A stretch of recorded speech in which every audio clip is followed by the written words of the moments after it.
welcome everyone to another episode of the Failed podcast. Thank y'all for your support. Thank you for tuning in. Don't forget, hit the subscribe button. I know it's hard to do, but please, if you like what we're doing here as far as storytelling, telling people stories from the perspective of failures and challenges and what they've learned along the way, there you go. I think that deserves a subscribe, right? I don't know. I'm not sure.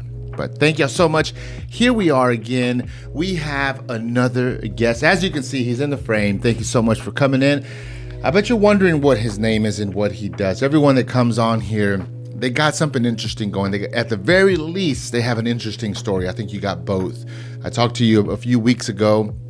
I got connected to you through the Hispanic Chamber of Commerce. It was very nice to meet you and learn what you got going on. It's very exciting whenever education, young people, pouring into them so that they can have a bright future. Whenever that's part of the conversation, that just makes me smile and I'm on board. And that's kind of who you are. And we're going to find out in what ways. So let me introduce Nicholaus Ditto.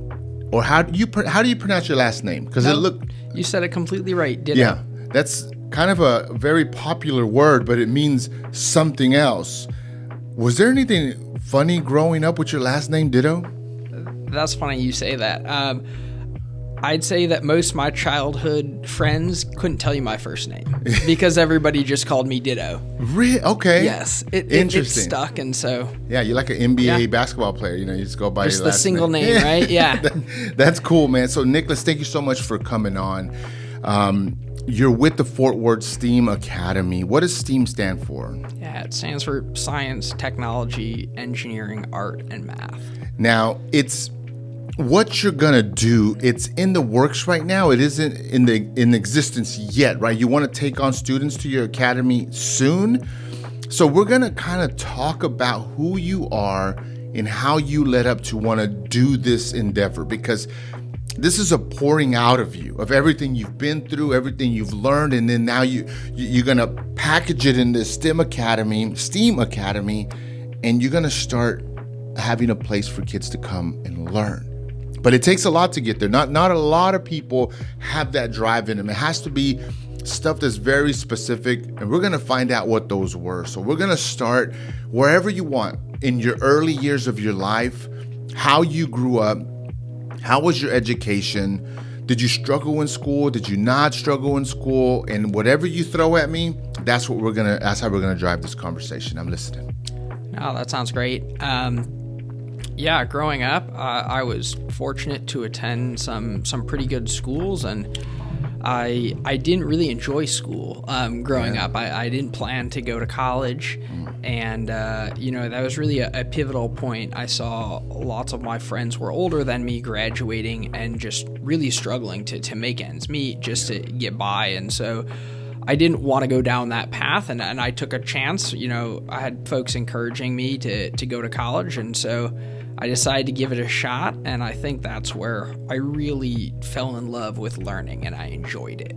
So you said you didn't enjoy school at a young age. Now, I don't know very many people who do, because it is work, and you're not getting paid for it, so it's kind of not, I'm joking, because it's like an 8 to 5, you know what I mean? And you're in there, and it's tough. And so you say that, but let's add a little more context to it, because obviously we're developing. When we're young, we don't understand. And then looking back, we're very thankful for the educations we did get, whether it was good or whether maybe the school wasn't, it was subpar. We're still very appreciative of it, because there's a community aspect. A lot of our friends, long term. It's funny because the other day I was watching something, and they told them, you're not even that cool because you don't have no friends from preschool. And then they were like, yes, I do. I have 2. And they do last that long. So tell me a little bit about what you meant by that. And I just want to give you an opportunity to kind of tell me what you did enjoy. Yeah.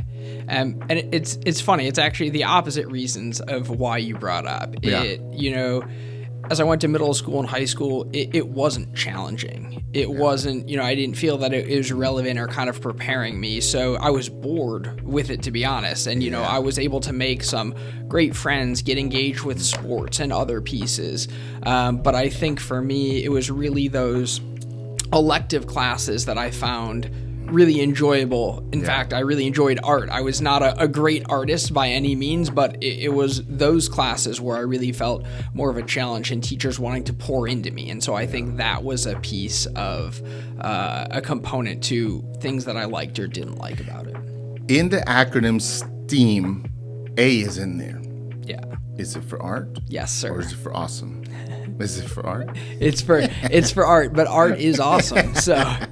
So art is so pivotal, especially in the creative field. Obviously, I appreciate the arts. You just said that you love being in art. You felt challenged. Everything else, you were an intelligent young man, and so you were bored with maybe some of the academic stuff.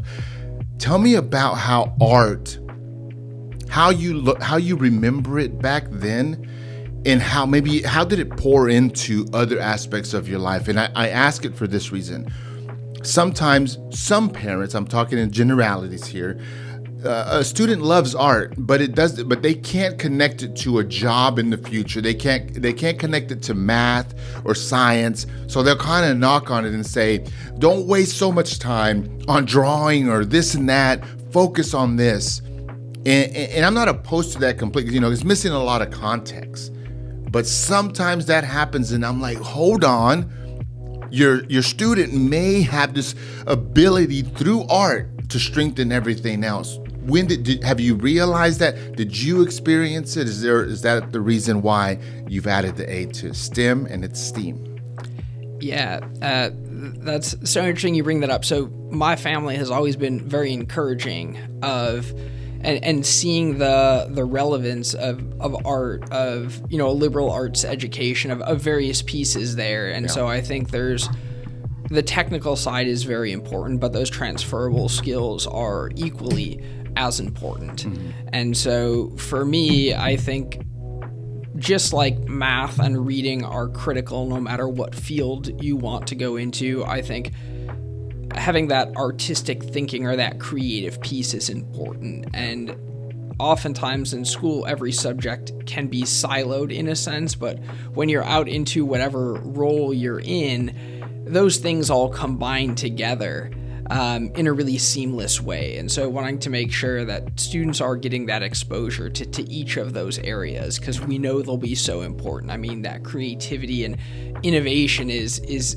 critical right now, I think, in our society more than ever. So wanting to make sure that students have that opportunity. So you're obviously stepping into developing an academy. You got to have a lot of love for developing minds. Where did that start developing in your life? Where did leadership, communication, putting you second and thinking about others? For a lot of people, it happens later in life. They get a job, they become a manager, they feel responsible for other individuals. But every now and then, young people get to do student body council, they get to become student body president. These little things that maybe we overlook at times, but it's based on leadership and the way that they connect with people. How soon did that show up in your life, and how did leadership show up in your life? Yeah, I think it showed up a lot professionally in the workplace. I think I was very, very grateful to the first several jobs I had excellent managers that taught me some of those different pieces. So one of my first jobs, I was in sales, and my manager was super encouraging and always kind of, pushing me. And so that was a much more individual role, but just being able to overcome challenges, overcome adversity, that really taught me a lot there. And then second job, I worked in merchandising, and that my supervisor there just cultivated such a strong team mentality. It wasn't about any individual that was on that team. It was about the entire team. And so how that manifested was one of the merchandisers, got a late shipment or had a lot of work that afternoon. Nobody left until they were done. We all jumped in and pitched in because that's what needed to happen. And we didn't want that person to be there till 8 or 9 at night just because they happened to, have bad luck, if you will, with their with the client they were working with. And so that really just developed that mentality, and you saw it. That sector we worked in outperformed everywhere else in the company. And it wasn't because they had, better products or things like that. It was because of the culture that was created there. What's a skill in leadership that those two individuals maybe had that you can identify? And then what's a trait that you really had to work hard as a leader? Sometimes we're lucky and we get these skills and gifts and they come easy to us, and all we have to do is make them stronger. We don't have to develop them.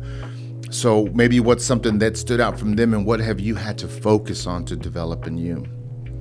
Yeah, so my manager in sales, I think he did a great job of being able to inspire folks to have that self-motivation and really keep working. And then for the second manager, he had a real talent for building that culture and being able to communicate and really impart the importance of team. And, you had people that were very gung-ho and great individual contributors, but he had that way to make us set that aside and really focus on what's in the best interest of our entire team and department. Yeah. And when I think about myself, I think an area that I've continued to work on, lean in, grow in, is really being able to communicate from the heart and not from the head, right? Give me an example. Yeah. So oftentimes, if you are presenting information, numbers can convey one piece and be compelling perhaps to a small amount of people, but a story that really encapsulates what you're doing will stick with people so much longer. And so really thinking about how to present information with that storytelling and weave the heart and the mind together, because I think that can often be the most compelling message there. Yeah. So leading with the heart and then leading very tactical. Let's just put those two in. And so leading with the heart can be very, it can misguide you sometimes because people see it. And when they see a heart thing, they almost want to take advantage of it because it's connected to like mom, it's connected to family. And you have to balance of like, when am I gonna be a leader, but how much of a leader by heart can I be? It's very challenging. How have you found the balance between getting things done and then moving with heart? For me, I find that's my challenging thing whenever I'm moving in leadership, because I want to come across as kind and patient, and I am. But sometimes I gotta, it's business time. We gotta move forward. And that's when people kind of lose the connection. How have you maintained it?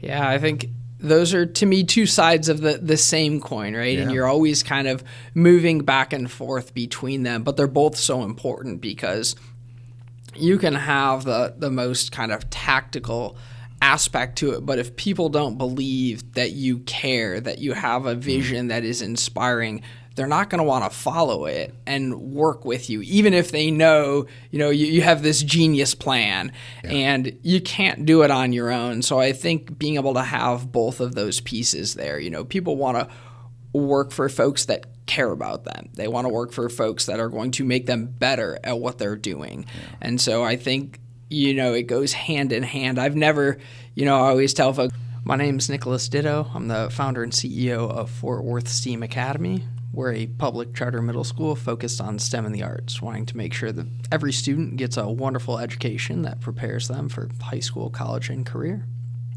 There we go. Where can people find you? Yeah, you can find us on our website, www.fwsteamacademy.org, or on Facebook, FW STEAM Academy. You may get sold onto a great vision, but then if it doesn't execute, you don't want to be a part of it. Yeah. And, you want to be a part of a place that's doing really well, but if you don't see the purpose behind what you're doing every day, then it doesn't feel so rewarding and it's hard to keep at it. So I really think that blend of the two is the secret sauce, if you will. I agree. Can you describe a time maybe when you faced like a major challenge leading up to maybe starting the STEAM Academy and how you overcame it? Yeah. So I think one of the largest and most recent challenges was leading a school through the pandemic. So that was actually my very first year as a principal, and I was a founding principal, so I had started this school up, we all went on break for spring break, and then I remember. Sunday night was sending out communication. Hey, we're not going back on Monday. We're just going to be out for a week, that kind of a piece. But I think what was most challenging about really that entire year and 3 months, till we kind of returned back to 100% in person, was navigating uncertainty when people expected that you would have answers. Yeah, there was no answers in the beginning.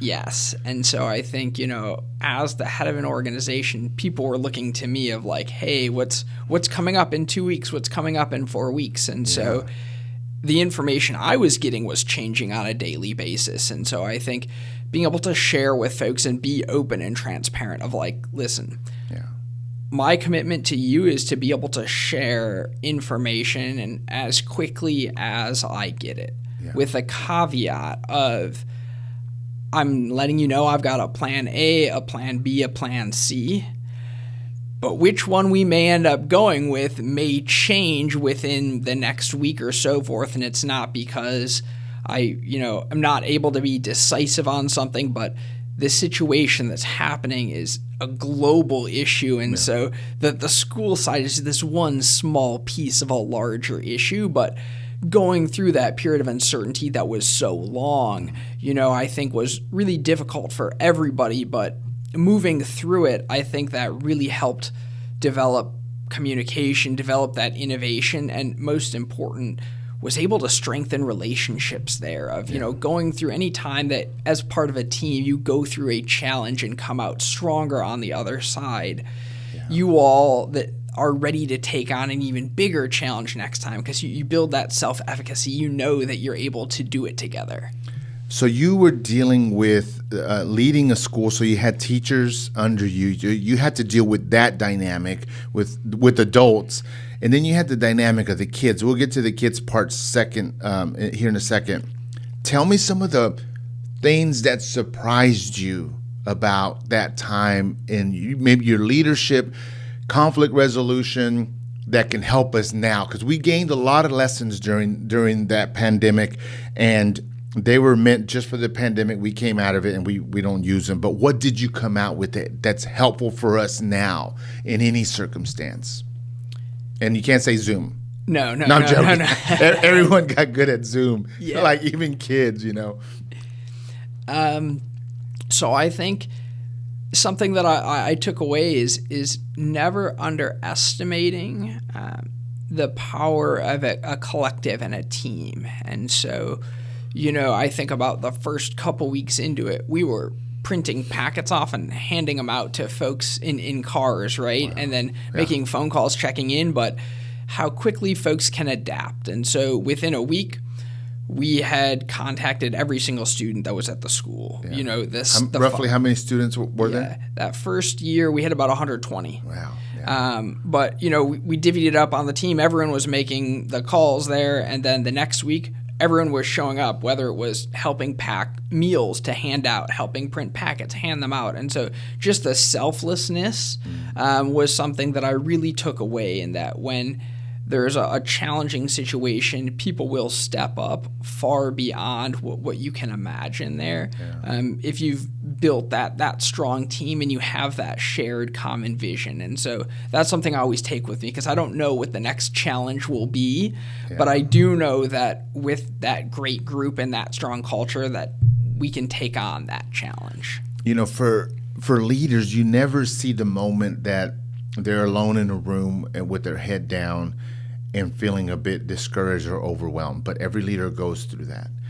So during that time, do you remember a moment where you just kind of felt overwhelmed and, you had the weight of a lot of things on you and you couldn't find answers for certain things? Can you identify a moment like that? How do you come out? And I'm going to call it like the dark gray cloud, heavy dark gray cloud.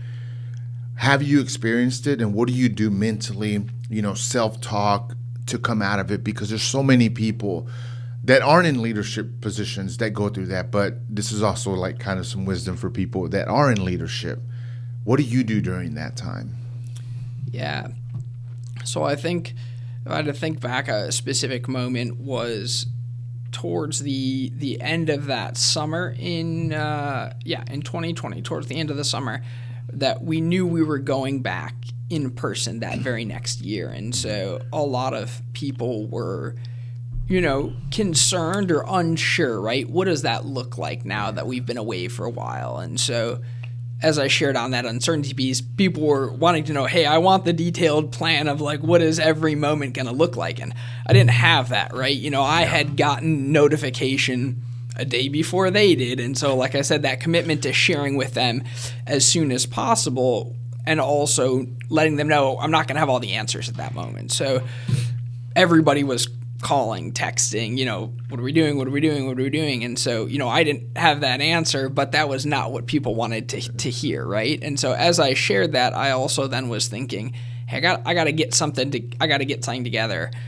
even if it's not provided yet, and try to think through what that looks like. But I think in those moments where you really feel, I really felt the weight at that point. I wanted to be able to share all the details and the answers to my people, because I knew how uncertain, how concerned, how nervous, just kind of anxious they were. And so in those moments, I find that if I keep working at something but I'm just stuck, I need to take a break. And that's what I've found, is that there comes a point that I realize just continuing to try to push through and be stubborn of like, I'm going to get this done, it backfires because it takes 4 times as long. I don't produce something quality. I get really frustrated. And so for me, I really enjoy going to the gym, going for a walk, doing something that's very, very physical where my mind completely gets a rest. And so I think everybody has different things that will do that for them, but that would be my encouragement of like, when your mind is getting so fatigued and kind of so drained, to don't try to push through all the way. Trust that when you come back to it, you will have that new enlightenment, that new piece of information, but you really need to give it a break. So I think obviously that time changed us all one way or the other. But what's something that maybe affected the kids that you could see, as far as like how they communicated, how they studied, how they work? I know attention spans can be defined in so many different ways, but what's something that stood out that now, as you start focusing on the STEAM Academy, that you're saying, I want to get this back to their daily habits because we've lost it and we maybe we're not aware of it. That from your perspective, having firsthand connection with them and the parents and the kids, that you can share with us.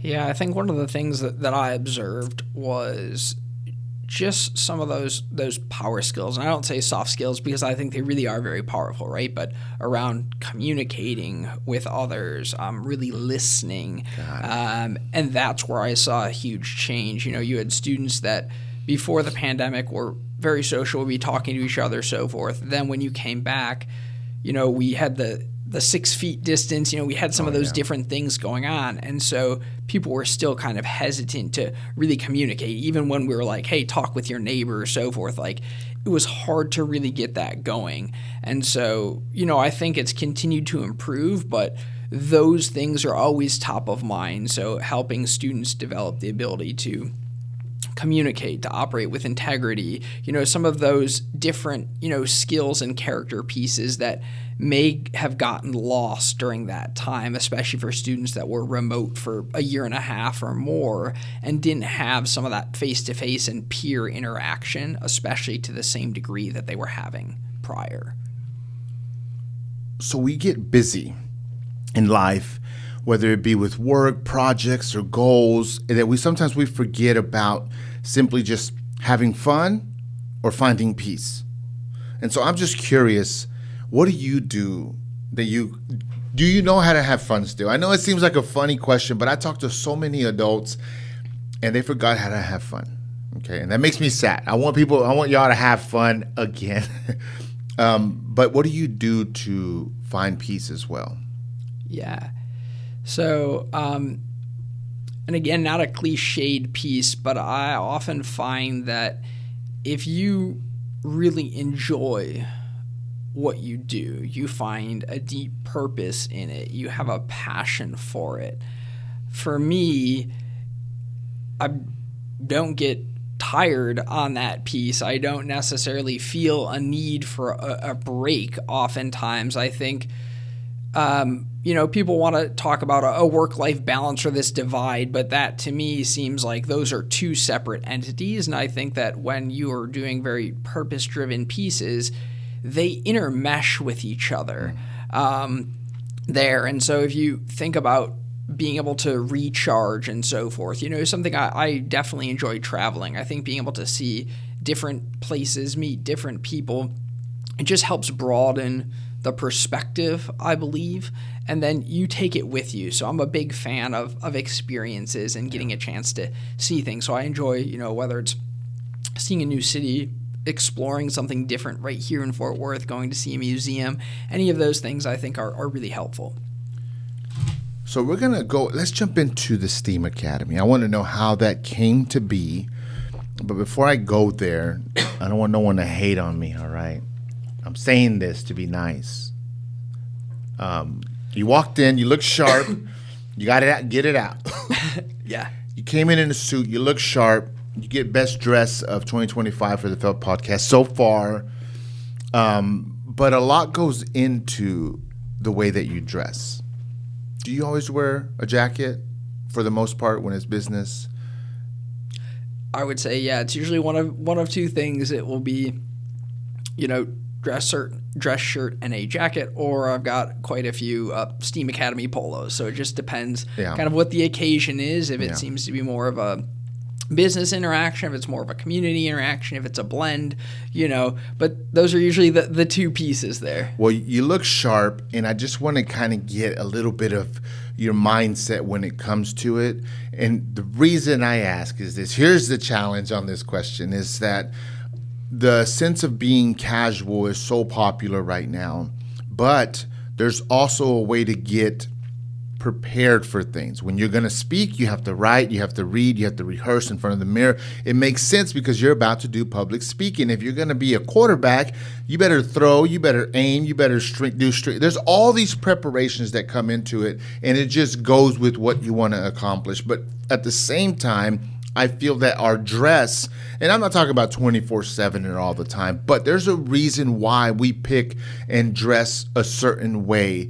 And so whenever you put on a jacket, what is it? What are you telling yourself in your head?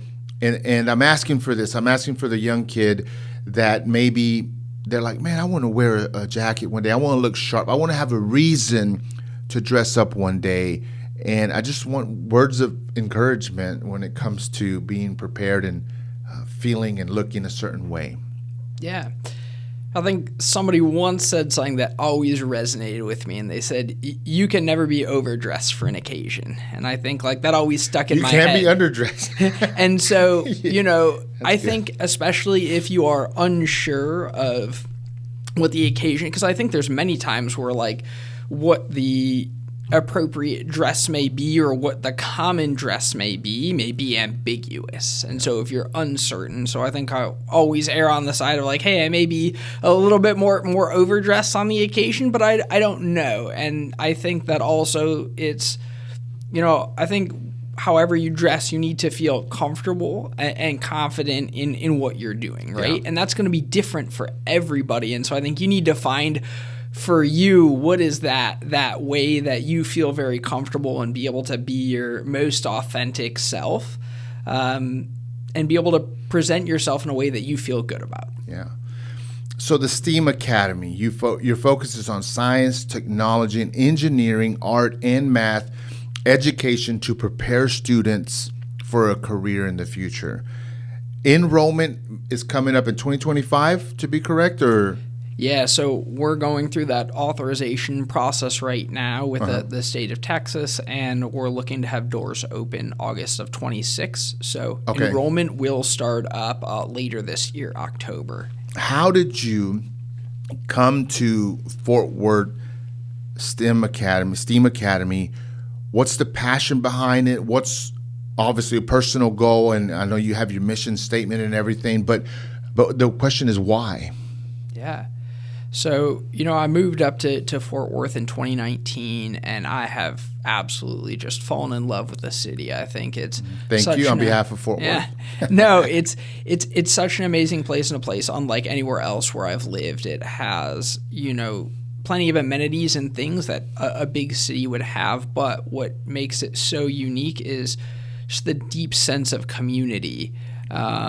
And I think that opportunity to be part of something larger, as I talked about earlier, I feel that very much in Fort Worth. And so this is home to me now. I'm so grateful for what the city has provided for me. And so I want to be able to give back and help support the city. And so with Fort Worth STEAM Academy, I see one of the areas that's continuing to improve and work in the city is education. And I think education's the key as I look out over the next 5, 10, 15 plus years, as there's new organizations coming in to have a headquarters here. They need great folks within the city to take on those roles. And so I think in preparing students with that great education and that focus on STEM and the arts is going to help do that. There's so many jobs that are going to be created in these fields, many of which are going to be right here in Fort Worth. You have engineering in there. Is maybe, well, let me break it down. So with the science, technology, engineering, art, math, what are some jobs? And I know the list is long, but just some off the top of your head. And I'm asking, like, for parents who are like, why would I choose a school like this, or why should I help my student focus on these subjects in the school that they're at? What are some jobs that are connected to them? Because I hear so many of my friends, well, I don't need math. I don't use math every day. And I'm like, come on. You got to dig a little deeper, because all these things are very useful. But what are some jobs maybe that you're preparing your kids for, or you can see them having by going through the STEAM Academy? Yeah.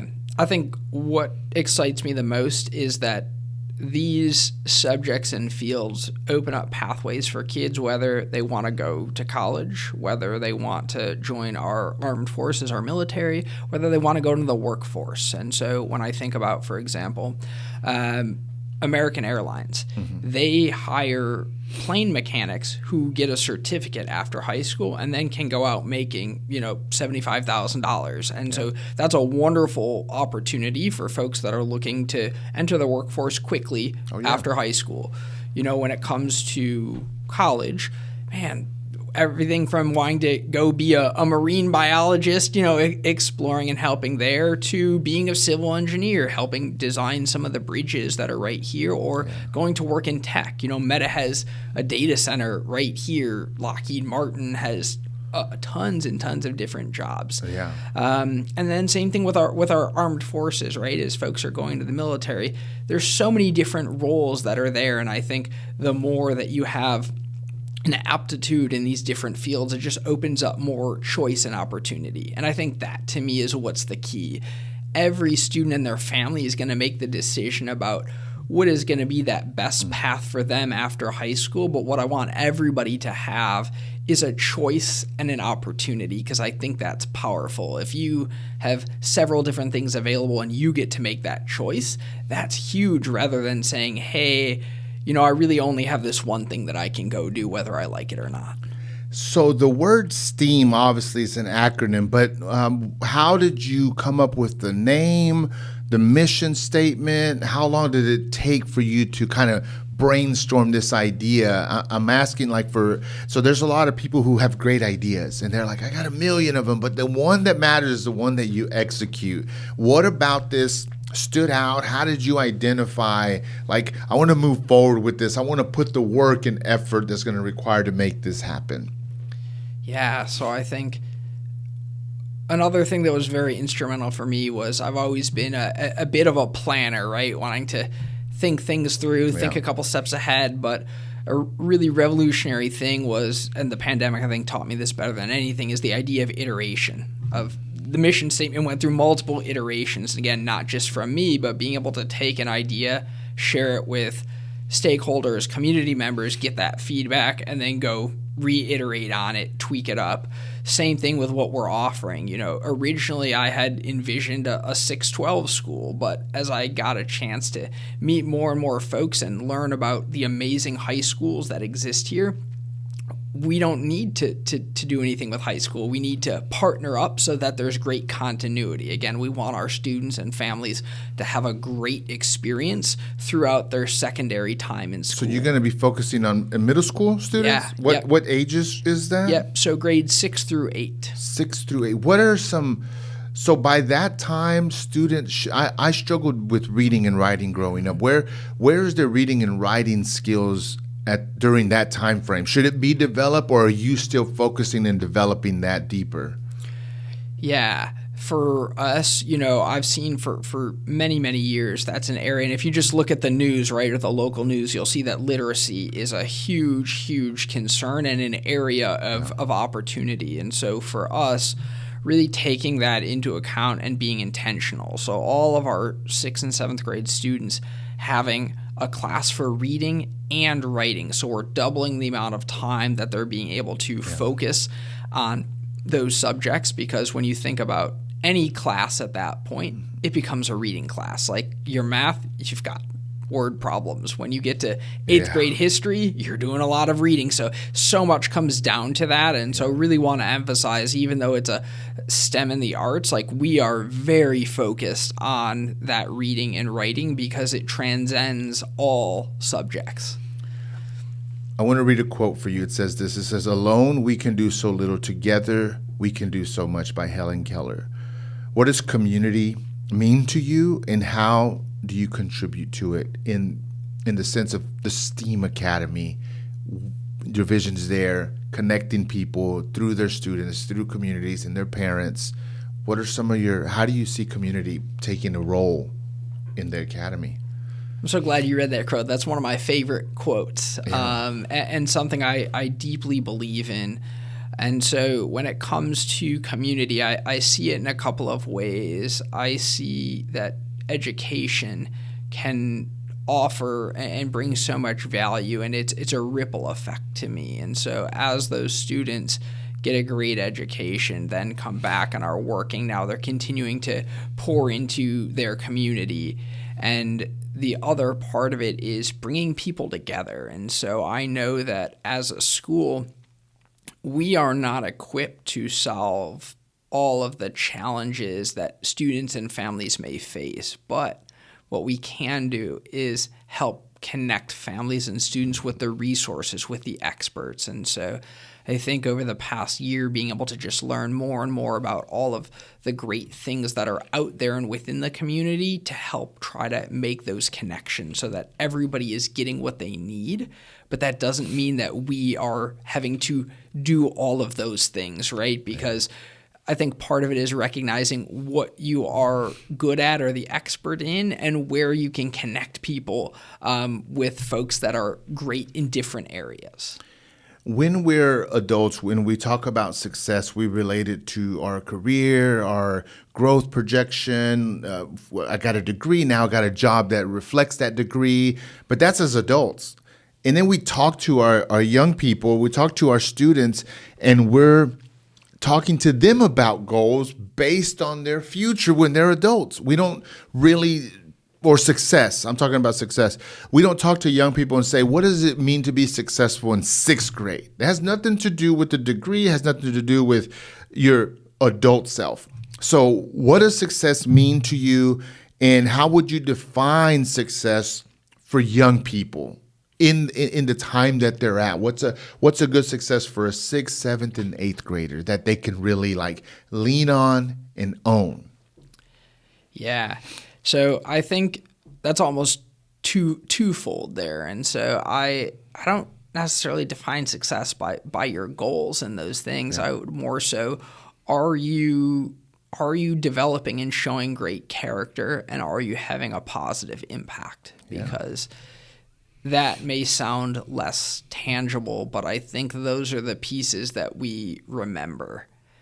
And so for students, I think helping them recognize that if they can be better tomorrow than they were today and just continue to do that, that could be very powerful. And so I often think about, and I'll give a concrete example. So I've had many students coming in very, very behind. And so, we have our first assessment maybe a month into school, and the kid scored like a 17 out of 100, like just really, really rough. And so having a conversation with that student and saying, hey, next week, next assessment, like your goal is to get a 21. And people look at me like I'm crazy. They're like, no, that kid needs to get a 70 or an 80. I was like, just listen, you need to get a 21. Yeah. Then that kid works, gets, let's say, a 21 or a 22. Celebrating the heck out of that kid. High-fiving, like holding him up as the champion here, right? And then now next time, let's get a 25. And those little incremental gains, by the end of the year, that student's at a 70 and like ready to fly to the moon, because he now knows that if he keeps putting in that effort that he'll get there.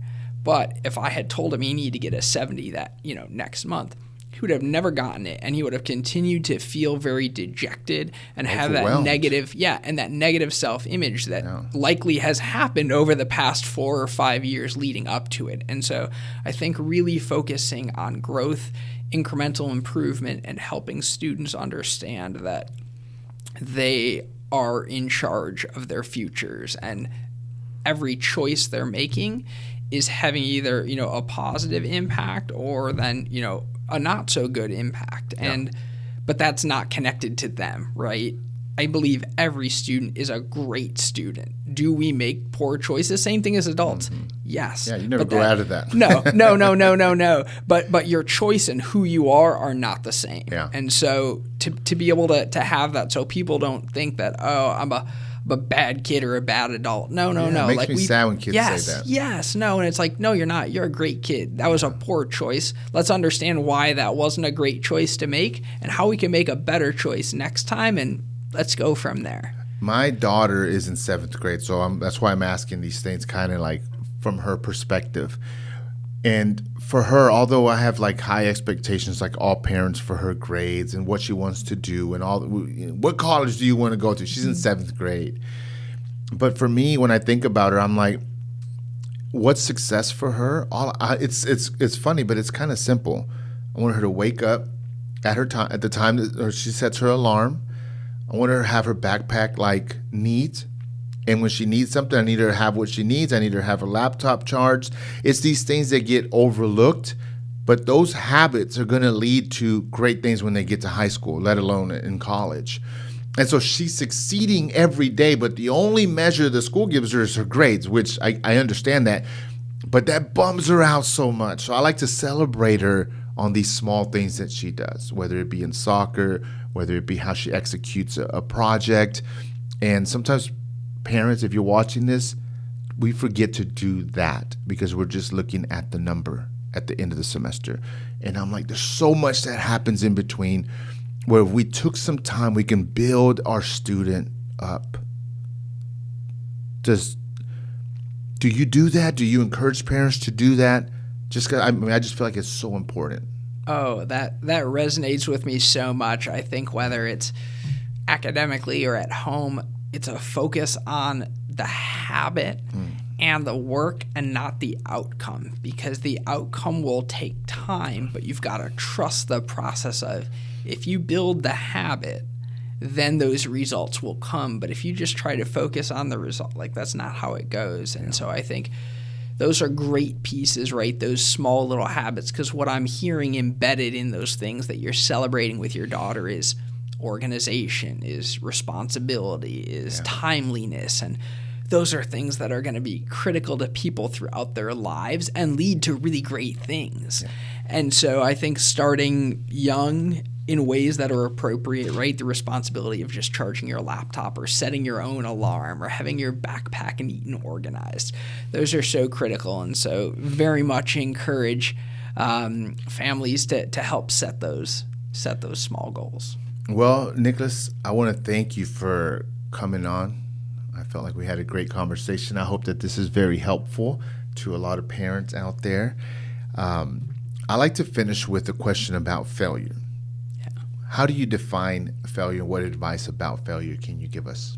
Yeah, that's a That's a great question. So I think for me, I define failure as like the end of you got knocked down, you had a challenge, you had adversity, but you didn't get back up. You truly gave up. And so I actually don't think that people truly fail very often. And if you do, it's really sad to me, because like that to me is the end of something. Rather, I see mistakes, challenges, and those things happen all the time. And so when you hit the mistake, learn from it. When you hit that challenge, take it head on, and maybe you don't overcome it this time, but don't give up on it. Keep going. And so I think that to me is one of the biggest messages, because if you try several times and then you finally overcome that challenge, you will take on a bigger challenge next time, because now you're building that self-efficacy. You know you can do it. And I think it's oftentimes the most difficult things that we go through that shape us the most, and nobody enjoys them at the time, right? They can often be painful and really tough during the time, but then as you look back, those are some of the most defining moments, I think, in folks' lives. And so I think the mistake is to shy away from those. And instead, I think we all enjoy them the same amount. We don't enjoy the difficulty, the adversity, the challenges, but those who don't avoid them and take them on, I think, reap so many benefits from doing so. Ditto. That's funny. See, well played. Hey, I've been waiting for the right opportunity. Nicholaus Ditto, thank you so much for coming on the Failed podcast. Guys, I hope you all enjoyed that conversation. His information will be in the description below. It's all hyperlinked. Just click it. Check out what he's doing. If you live around the Fort Worth Metroplex area, keep your ear open. So in 2026, when he launches and enrollment opens up, it might be the right place for you and your student. You never know. Their students will be in 5th grade right now, in 4th and 5th, basically. Yep. And so it's a perfect time to start looking at where you want to have your kid in middle school. But thank you so much. Any comments, anything that you would like to ask or just say to the audience, and then we'll finish with that. Just a lot of gratitude. I appreciate everybody that tuned in, and so much gratitude as well for having me on. I really appreciate the conversation and that ability to go a little bit deeper and to explore a little bit the journey, right? It's not about the destination, it's about the journey, and I felt like we had a chance to talk about that today. Guys, y'all have a good one. We'll see you on the next one.